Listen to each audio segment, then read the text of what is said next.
আমরা এই অনুষ্ঠানটি করছি মায়া সেন স্মৃতি স্মারক পুরস্কার প্রদান অনুষ্ঠান। মায়া সেন ছোট্ট 4 অক্ষরের নাম, 4টি অক্ষরের শব্দ, কিন্তু ব্যক্তিতে বিশাল। আজকে এই কুলিশ প্রকাশনীর এই যে উত্থান, তার পিছনে মায়া সেনের অবদান অনস্বীকার্য। মায়া সেন কুলিশ প্রকাশনীর কর্ণধার কমল সেনের মাতা, আমাদের মাসিমা। সত্যি কথা বলতে কি, এই যে কুলিশ প্রকাশনী ভোরবেলা বলে যে পত্রিকাটা আছে, সেই পত্রিকার লেখক, পাঠক এবং পুলিশ প্রকাশনীর যাবতীয় গ্রন্থাদি সমস্তটার পেছনে মায়া সেনের একটা সদর্থক ভূমিকা ছিল। তিনি না থাকলে আজকে বোধহয় এই পর্যায়ে আমরা অনুষ্ঠানটা করতে পারতাম না। প্রতি বছরের মতো এবারই আমরা এই অনুষ্ঠানটি করছি। প্রিয়লাল রায়চৌধুরী এবারে বৈদিক স্তোত্র পাঠ করবেন। স্বনামধন্য প্রিয় সাধক, আবৃত্তি শিল্পের এবং কবি সাহিত্যিক আপনাদের সামনে প্রিয়লাল রায়চৌধুরী। সকলকে প্রণাম। মঞ্চে উপস্থিত অতিথিবৃন্দ, আমার ভালোবাসা ও শুভেচ্ছা গ্রহণ করুন, কেন সকলেই আমার অনুজ। সামনে উপবিষ্ট যারা আছেন তারাও আমার ভালোবাসা ও শুভেচ্ছা গ্রহণ করুন। আমি ঋগ্বেদ থেকে ছোট ছোট 4-5টি শ্লোক উচ্চারণ করব। শুরু করছি আমার শ্লোক পাঠ। ওম পূর্ণমদঃ পূর্ণমিদং পূর্ণাৎ পূর্ণমুদচ্যতে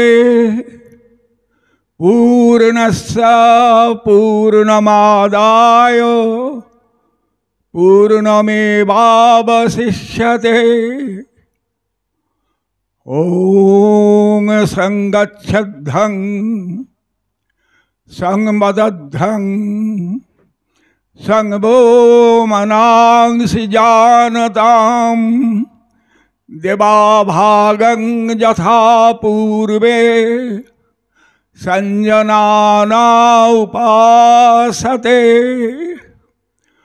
ওম সহনা ভবতু সহনৌ ভুনক্তু সহ বীর্যং করবাবহৈ তেজস্বিনাবধীতমস্তু মা বিদ্বিষাবহৈ।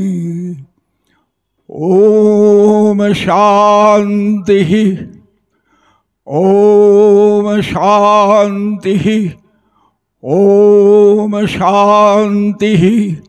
ওম মধুবাতারিতায়তে মধুস্খারন্তি সিন্ধবঃ মধুনা পার্থিবং রজঃ মধুর্ভৌরস্তু না পীতা।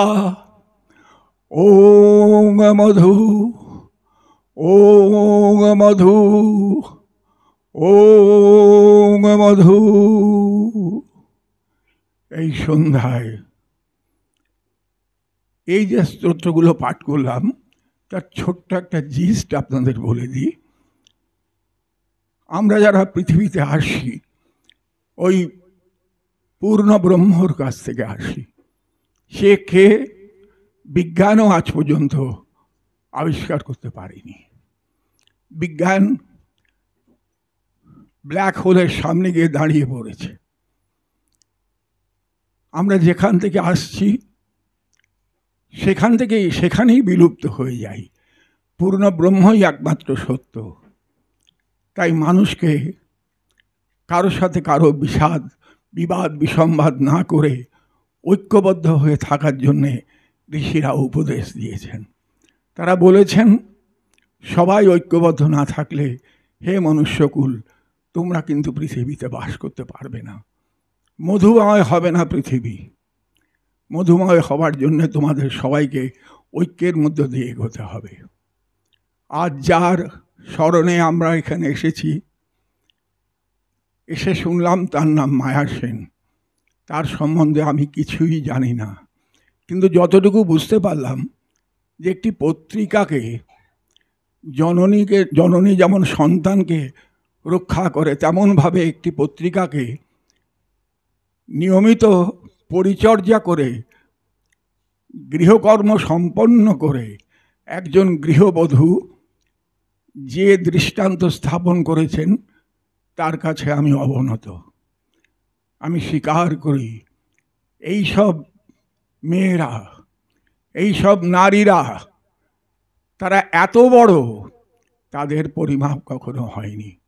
ওই যে সাঁওতাল জেলায় একটা সাঁওতাল রমণী ছোট্ট প্রদীপ জ্বালে তার সন্তানের জন্যে, তার সমাজ শান্ত থাকুক, সুন্দর হোক, সব এক সূত্রে গাঁথা। এই মায়া সেনকে আমার সশ্রদ্ধ প্রণাম জানাচ্ছি এবং শুধু বলি, যদি পিতা মাতা তারা যদি সত্যি ভালো হয়, সমাজ মঙ্গলের জন্য হয়, তাদের যদি উন্নত দৃষ্টিভঙ্গি থাকে, সন্তানও তাই হয়।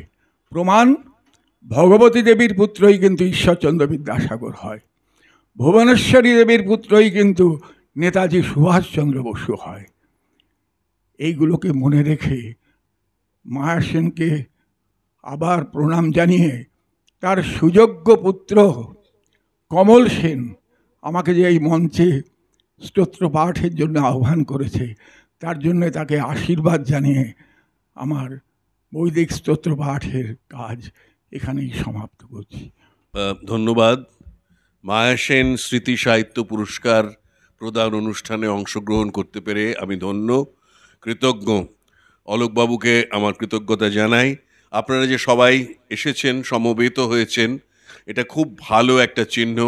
কারণ আপনারা জানেন যে আমরা একটা কঠিন সময়ের মধ্যে দিয়ে চলেছি, নানান রকমের সমস্যা।